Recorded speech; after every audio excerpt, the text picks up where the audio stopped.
The vanishing of Flight 19. The sky over Naval Air Station Fort Lauderdale was an expanse of soft blue, streaked with wisps of white. 5 Grumman TBM Avenger torpedo bombers sat on the tarmac, their engines humming in anticipation. It was December 5, 1945, a day like any other, or so it seemed. Lieutenant Charles Taylor, the flight instructor, tightened the strap on his helmet. He was an experienced pilot, but today, something gnawed at his nerves. The mission was straightforward, a routine navigation exercise over the Atlantic, a path flown countless times before. His students, 4 young pilots fresh out of training, climbed into their cockpits, eager yet unaware of the storm that lay ahead, not in the sky, but in fate itself. At precisely 2:10 p.m., the squadron lifted off. The ocean shimmered beneath them, endless and unbroken. For the first hour, everything was smooth, clear skies, steady winds. Then, Taylor's voice crackled through the radio, his tone unusually tense. "Control, this is Flight 19. Something's wrong. My compass isn't working." The transmission was sharp, edged with confusion. The control tower at Fort Lauderdale responded immediately, instructing Taylor to switch to his secondary compass. Seconds passed. Then minutes. "We don't know where we are," Taylor's voice came again, now tinged with frustration. "Everything looks wrong. Even the ocean." The radio operator at the tower leaned forward. "Lieutenant, what do you mean?" A long silence. Then static.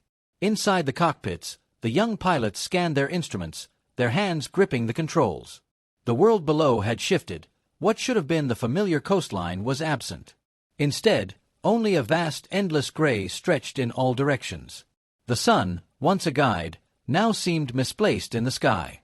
"We must be over the Keys," one of the pilots suggested hesitantly. "No," Taylor shot back. "We flew northeast. We should be over the mainland." A creeping sense of unease settled over the squadron. Their fuel was running low. At 4:45 p.m., the control tower received one last garbled message. "We're entering white water. It's closing in on us. We can't." Silence. The minutes dragged on. Then hours. The Navy scrambled a rescue mission. A PBM Mariner seaplane, loaded with experienced searchers, was dispatched at 7:27 p.m. 30 minutes later, the Mariner vanished, too. No wreckage. No bodies. No oil slicks. Nothing. The sky darkened. The ocean remained still, unbothered, as if it had simply swallowed Flight 19 whole. The ghost ship, Ellen Austin. The Ellen Austin, a sturdy merchant schooner, cut through the Atlantic waves with practiced ease. The year was 1881, and Captain Baker stood at the helm, his sharp eyes scanning the horizon. The sea was calm, the wind favorable. Yet, a peculiar tension hung in the air, like a storm that hadn't yet announced itself. Then, on the second day, the lookout's voice rang down from the mast. "Ship ahead." No flags, no signal. Baker lifted his spyglass.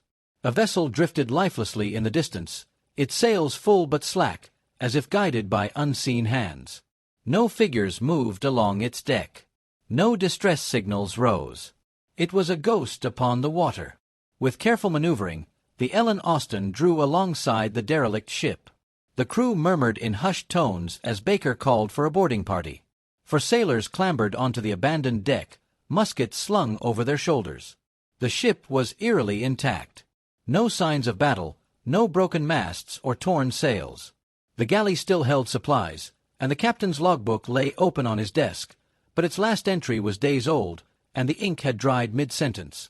"No crew. No bodies," one of the sailors muttered, unease creeping into his voice. Baker made a decision. The ship, a fine vessel by all appearances, would not go to waste. He assigned 6 of his men to sail her back to port, keeping it within sight of the Ellen Austin at all times. For a day, the 2 ships sailed in tandem, the sea stretching endlessly before them. The wind held steady. All seemed well. Then, on the second night, a thick fog rolled in, swallowing the horizon. Visibility dropped to nothing. The ghost ship faded into the mist. Baker ordered his crew to maintain their course, nerves fraying in the damp silence. Hours passed. Then, as suddenly as it had come, the fog lifted. The second ship was gone. Panic surged through the Ellen Austin. They searched for hours, scanning every horizon, but the sea remained empty. Then, at dawn, a shout rang out. The ship had returned, drifting aimlessly, exactly where it had first been found. Baker's hands tightened around the rail. He ordered another boarding party. But when his men climbed aboard, they found nothing. Not a single soul remained. The crew Baker had sent were gone, vanished as completely as the ship's original sailors. There was no sign of struggle. No blood. No clues. This time, Baker made no move to reclaim the vessel. He ordered the Ellen Austin away, leaving the cursed ship to the sea. As the schooner pulled away, the abandoned vessel remained, rocking gently on the waves. And then, without a sound, it disappeared into the mist once more. The vanishing of the USS Cyclops. The USS Cyclops was an iron giant, a coal-powered Navy cargo ship stretching over 500 feet. Built for endurance, it had ferried supplies across the seas without incident. But in March 1918, as the world was still gripped by war, the Cyclops embarked on a journey that would become one of the most baffling maritime disappearances in history. Commander George Worley stood on the bridge, his gloved hands gripping the railing as the ship cut through the Atlantic waters. He was an enigmatic figure, brilliant, but known for his erratic temper. Some crew members whispered that he was unfit to command, that he spoke in strange tongues when he thought no one was listening. But none of that mattered now. Their mission was simple: transport over 10,000 tons of manganese ore from Barbados to Baltimore. The ocean was eerily calm, the sky a vast stretch of blue. The 306 crew members carried out their tasks in routine silence, unaware that each moment ticked toward something unexplainable. By the evening of March 4th, the USS Cyclops had sent its last known message. Weather fair, all well. Then, silence. No distress call. No reports of enemy attacks. No warnings. When the ship failed to arrive in Baltimore, the Navy launched a search operation. For weeks, vessels scoured the ocean, but the Cyclops was gone, vanished as if the sea had swallowed it whole. Theories ran wild. Some said a German U-boat had struck it, but there was no wreckage, no survivors, no oil slicks. Others believed the overloaded ship had capsized in rough waters, but there had been no storms, no rogue waves reported. And then there were the stories, the whispers of something unnatural lurking in the waters of the Bermuda Triangle.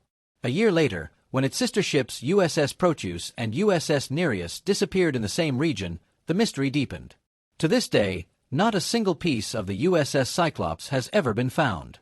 Somewhere beneath the Atlantic, it waits. The mysterious case of Bruce Gernon.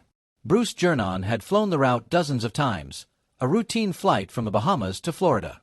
The sky was clear, the air smooth. His Beechcraft Bonanza A-36 hummed steadily as it climbed to cruising altitude.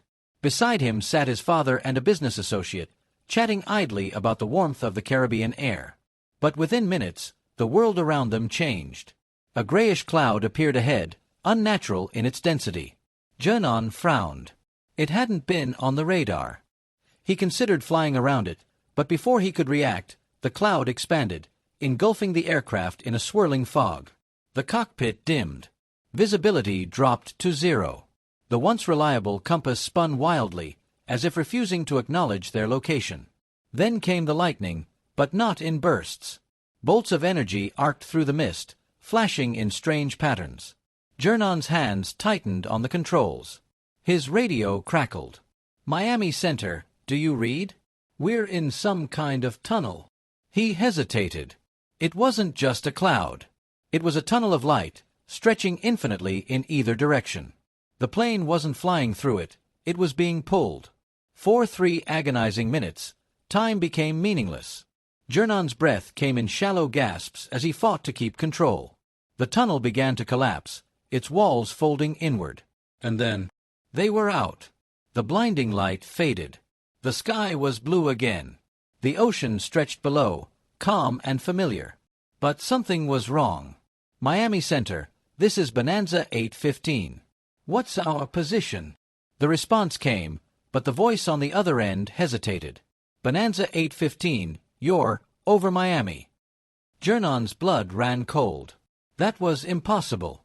They had traveled 100 miles in 3 minutes. Fuel calculations, flight time, none of it added up. When they landed, Gernon reviewed the plane's instruments. The electronic clock had lost time. The aircraft's outer edges had a strange, heated texture. Something had happened in that tunnel, something science couldn't explain. To this day, Bruce Gernon insists he experienced a time warp, a distortion in reality, deep within the Bermuda Triangle. And he isn't the only one.